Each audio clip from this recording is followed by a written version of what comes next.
Hello guys, welcome to our channel kids learning. Good morning.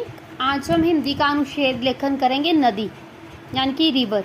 ठीक है, now let's start. नदी प्रकृति की एक अनमोल देन है, यानी कि एक कुदरत की देन है। ये धरती पर जीवन के लिए अत्यंत आवश्यक है। नदियाँ जल का प्रमुख स्रोत होती है जो मनुष्यों, पशुओं, पौधों और कृषि के लिए उपयोगी होती है। भारत में गंगा, यमुना, ब्रह्मपुत्र, गोदावरी जैसी अनेक पवित्र नदियां हैं जो देश की संस्कृति और सभ्यता से भी जुड़ी हुई है। नदी के जल से खेतों में फसलें उगाई जाती है जिससे किसानों का जीवन चलता है। नदियां मछलियों का घर भी होती है जो हमारे लिए पोषण का स्रोत है। इस के अलावा नदियों से बिजली उत्पादन के लिए जल विद्युत परियोजनाएं स्थापित की जाती है। नदियों से बिजली भी बनाई जाती है, ठीक है, जो देश की ऊर्जा जरूरतों को पूरा करती है।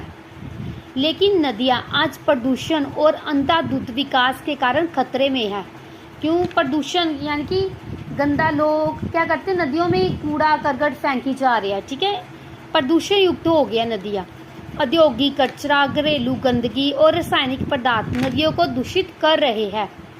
नदियों का जल स्तर भी घट रहा है जिससे पारिस्थितिकी प्रक्रिया पर प्रभाव पड़ रहा है। इसलिए हमें नदियों की रक्षा के लिए जागरूक होना होगा। नदी न केवल जल की धारा है बल्कि ये जीवन की धारा है।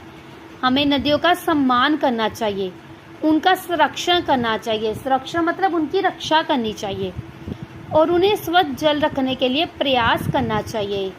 तभी हमारे आने वाली पीढ़ी भी स्वस्थ और खुशहाल जीवन जी सकेगी। नदी हमारे जीवन की सबसे बड़ी देन है। इसे बचाना और संभालना हमारा परम कर्तव्य है।